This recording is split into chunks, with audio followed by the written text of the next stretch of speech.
What's up, everybody? Will do. Pardon me, y'all. I had a little sweet tooth, so. These are amazing. Power Pats. You got an Best addiction. snack ever. Sugar is an addiction, y'all. Don't let nobody ever tell y'all that it ain't. It is, because no matter what time of day or night, you find yourself on a little sugar. But it went. He eats a lot of sugar. We went to Bali, Indonesia, and we would all get, snacks. And he would devour his candy.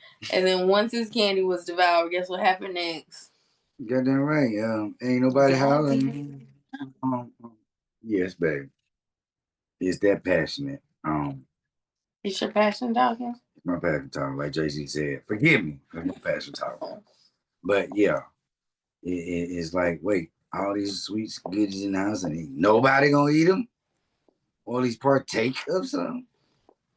Some stuff did go bad, like my donuts. Remember them donuts? Oh my god! I'm like, man, she gonna cuss me out if I eat one. But I'm like, man, it's the clock is ticking. Y'all tell us, what do you think when it comes to snacks? In your household, are all snacks community snacks, meaning everyone can partake? Or are certain snacks just like my snack? What do you think? If I could put it in the words of drink times, both, because some snacks are for, well, just for us. But then some snacks there are just for me. You just, I can choose to share them. So like, I could bring up a memory. A black person have been in the house where your mama say, "Don't touch this, don't touch that. This mine." Like these snacks are like technically base snacks, but I saw them and I got so excited. Because we both like sweets. So, but you got to understand, you got to sacrifice that in order for both of y'all to be happy. Both of y'all like it, so why not share it? I am very happy in this relationship. And when I got a divorce, I did not think it was possible to find joy. I was like, this is over. And I had been in relationships, even my closest people didn't even know I was in relationships because I'm so private. Yet, so, hey, how you doing? But I still was in a place of, I ain't doing no relationship, no marriage, no that. I prayed for it, it ain't happened. So, all right, I guess it ain't meant for me. And just like we got senses of humor, if we made in the creator's image, then he got one too. So, uh, with that being said, because we're doing a whole lot of it, but baby, now we talking. Now we welcome in, y'all. Welcome to the episode, y'all. You know what I'm saying? Welcome. We just had to give y'all a little briefing of like that's how simplistic things are, but yet we know that it ain't easy. You can count from 1 to 3, but can you make your mouth say 1, 2, 3? You can say and believe I can take 3 steps, but do you get up and understand the challenge of I can't even stand first? I gotta learn how to stand up first while I learn to walk. So, in today's episode, we are talking about dealing with a breakup. And for me, I want you to definitely share how you navigated it. But for me, my mindset at the time of coming to the realization that my first marriage was over was so painful because we had been together 20 years and I never thought that I would not be in that relationship. But sometimes it's for the good of both people that something ends. So I was facing that, and it was shock, and then it was okay. You got to move on. What was it like for you? Your toughest breakup? My toughest breakup was I was actually pretty much engaged. I wasn't quite to the married stage yet, but we had been dating for probably about maybe a year. And I'm not going to sugarcoat anything, y'all. Leave it at it. It also happened to be a long distance relationship, and it worked. It was working real good. It lasted maybe about 3 years, but we had our time of turmoil or challenge, should I say? I ain't gonna say turmoil because there was no turmoil ever in our relationship, but a challenge came, and the breakup was abrupt, like just like cutting a ribbon on a new building or a new foundation. It was just like that, and me having to heal from that. It took a while because I was like, "Is this how people really do? They just cut you the fuck off." Excuse my language, y'all, but that's how I was feeling at the time. And I know for me, I struggle with feelings of abandonment. So I know that would have been very hard for me. That idea of just cut off. Like no communication, no saying, no, not even communicating, telling me, "Hey, I want to end this. Let's get it over with. I can't do this." And none of that. It was just, and so, but a lot of us men don't express it because I'm not the only man that's been through that. A lot of us, and we'll get into this later, more into the episode. But even those of us who believe it say, hell has no fury like a woman scorned. A woman is scorned, but they don't talk about how us as men feel the pain of that scornship. You should just create a word. Yeah, Scornship. Scornship. Okay. That's what I do. He's very creative. Hold on. He will throw a made up some word there. creative. You'll be like, I am some creative. You know what I'm saying? SUM means some, like put a lot together. One of the things of what I noticed about you is that you like to let your creativity come out in many different forms. Right. And I'm gonna make another word for you. Okay. My very vocabularitive. Yeah, it is Friday night and we are at home.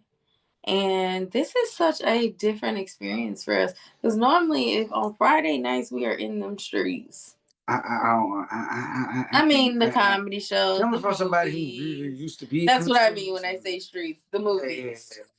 Yeah, we don't want to tell these people we was in.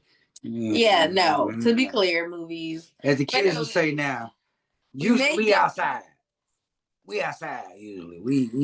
Oh, I feel like we don't be outside in the way of like clubbing it, pop locking, dropping it. But we're doing stuff that people ain't knowing like even look. We be outside like let's they eat be Korea or Malaysia or Thailand. No, that ain't outside. That's not. You didn't feel like we was outside when we went to Thailand. Last episode, y'all. Outside in Thailand. Tune into the last episode, y'all, where we talk about conflict, resolution conflict. This is one of those verbal or those memory conflicts. It's like, nah, that's not really, that's called living. Well, she thinks that's outside. But our outside is like, let's go to this concert. Yeah, we have good seats, but let's walk down to greater seats. Oh my God. So we went to the comedy show this week. Was that this week, babe? That was last Sunday. week. No. Last week. That was this week, the first day of this week, Sunday. We have disagreement with that too. We'll poll them later. Yeah, we'll let y'all know in a later episode. Yeah. Okay. So we went to see Michael Blackston, DL Hughley, Cedric the Entertainer, Cedric the Entertainer. Dion Cole. I'm talking about I laugh like a good belly laugh, like oh my god, it was hilarious. Yeah, but we don't want to get y'all, like I said, all of this, y'all will be in tune with us because when you become a subscriber, you're a fan. I ain't going to say fan, you family. Subscribe. 099. That's it. $5. But today's episode is about knowing how to heal after a breakup. And as my wife said, she's been previously married. I've never been married. But hey, we married.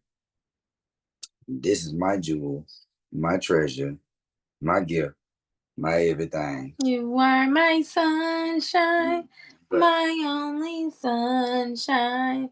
not a You make coincidence. me happy when skies are gray. Oh, y'all, quick story. So, a funny story when hearing that song. We'll tell them about that about a later episode. We can't let y'all know everything right now. But Remind us to tell y'all about Indonesia in the car ride from a temple. we'll specialize that. We got that coming, y'all. Episode where y'all hear about our travels.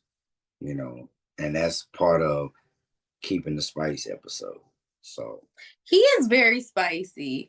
I feel like he's Mr. Spice Man.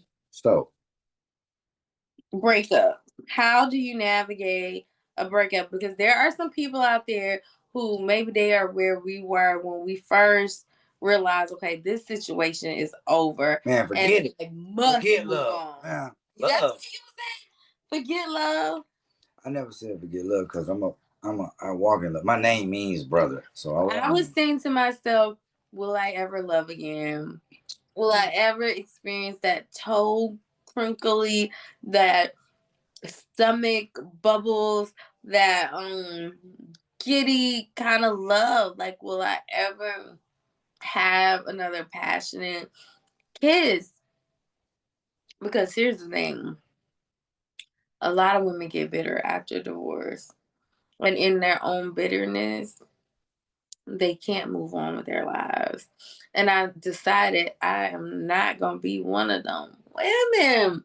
Have you ever met a bitter woman? Oh yeah. Mm-hmm. I have. I have some that are in my family. I've that have raised me or that are close to me or friends. Yes. What was it like? I'm the only boy of nothing but women. I have nothing but sisters, so yeah. Yeah. Babe, can you tell the people how did you get to a point where you were ready to experience love again? Because for me, part of my breakup was that thought of, will I ever fall in love again? How did you start to have faith in love again? Well, see me, that's the crazy part about it at that point. I was clear about what I wanted, but I was at a point in time where I was chasing so much of what I wanted and wasn't getting really what I needed. Mm. You got what you want, but you sacrificed what you needed in that process. Make it make sense. So it's like, but we do that, right? Like, ooh, I want some Krispy Kreme donuts, but I haven't had a vegetable all damn. Fuck that all week. We're gonna make it more. It's easy to go a day because everybody go eat vegetables. You can only eat so many Krispy Kreme donuts. Like, at some point, you need some meat. You need to put some color on your plate. I said that to say, through trial and error, and me in the dating scene, anybody that's close to me, anybody that knows me, even myself, though as ambivalent as I am, like I could be around people and love people and all that, but I'm very private in my own mode of movement and thinking. So certain things I'm private about. So nobody really knew what I was going through in the dating scene because I keep those things. It's kind of like when they say I keep my work life, and don't bring it home. I keep my home life, and don't bring it to work. It's kind of how I treated my dating life. I ain't gonna put this on nobody but me. So That is one thing about him. He takes full accountability. Like he takes responsibility. And you are such a good man.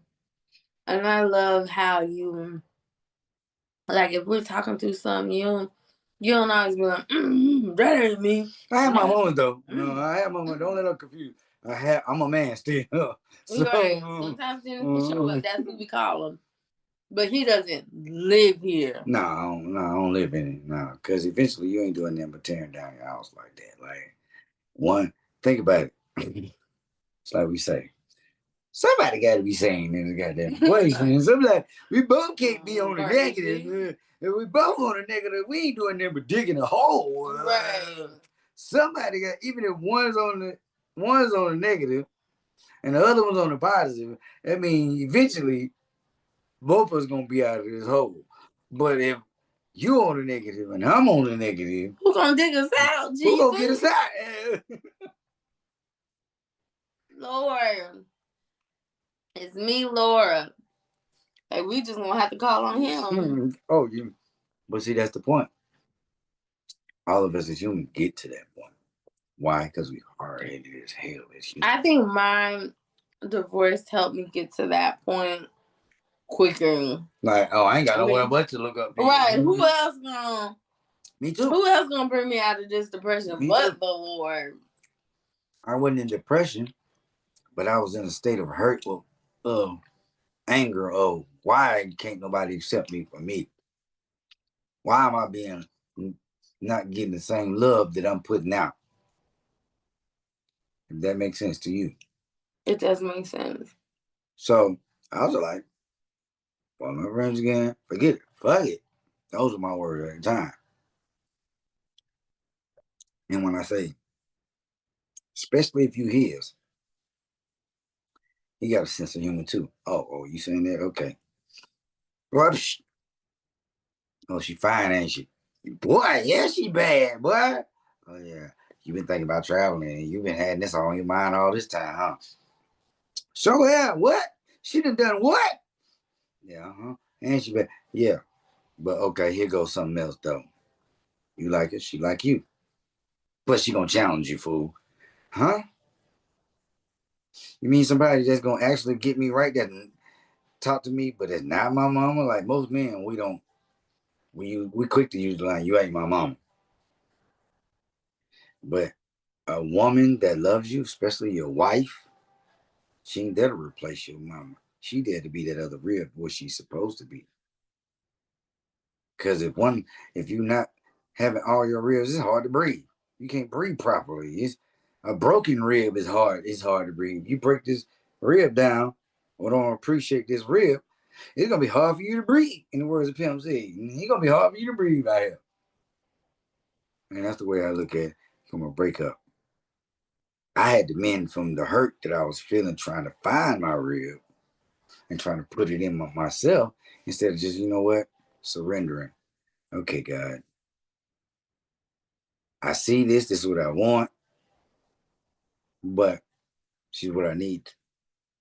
The person that's going to not just challenge my pride or my ego, but it's going to be like, do you know who you really are, nigga? You know who you is, king? I see you. That's the key. And you can search all day, but when you looking it through a natural eye, you ain't gonna never find it. When you get peace in yourself and say, you know what, I'm done. God, I let you have it. Or you'll get to the point, as my wife said, where I can't do nothing but look up. I'm done. I'm done trying. It ain't gonna happen. That's when he like, I thought you'd never. Yeah.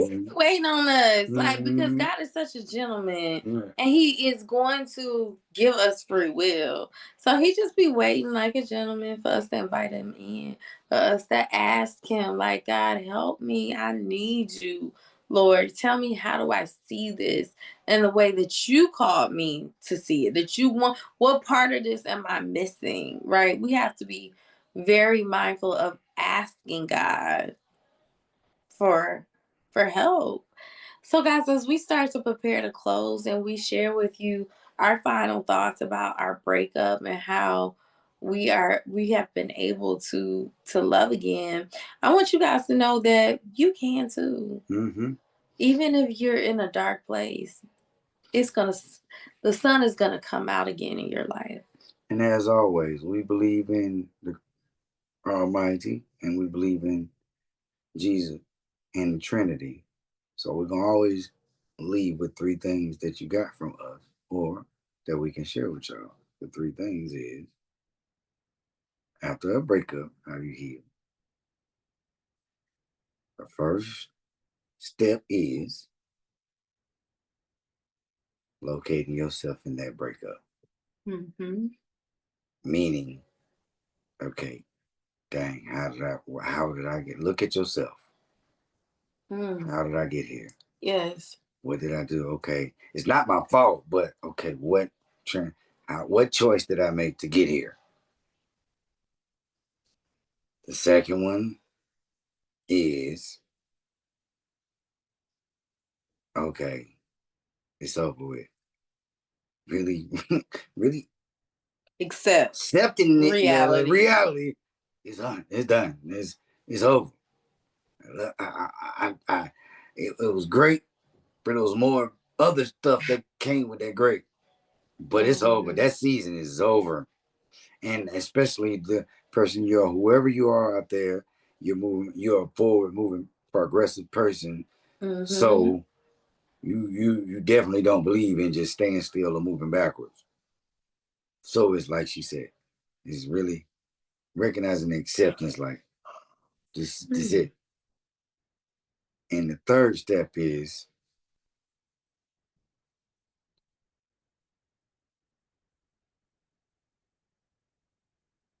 moving forward, no matter what. Even if you don't know the next step, just keep going. And you have to lean on God. The Bible says, lean not to thy own understanding, and all thy ways acknowledge him, and he will direct your path. So we want to invite you, if you are in a place of struggle and looking at how are you going to overcome this breakup, we want you to ultimately lean on God and know that he has your back. We also want to invite you to work with us. Like, we have a retreat that we do every year. Our couples retreat is going to be in June. And so we would love, love, love the opportunity to be able to meet you in person and hug you and love on you and just create a path of healing and restoration. Well, that's what we saying. So we want to hear what you saying so that we talking. Now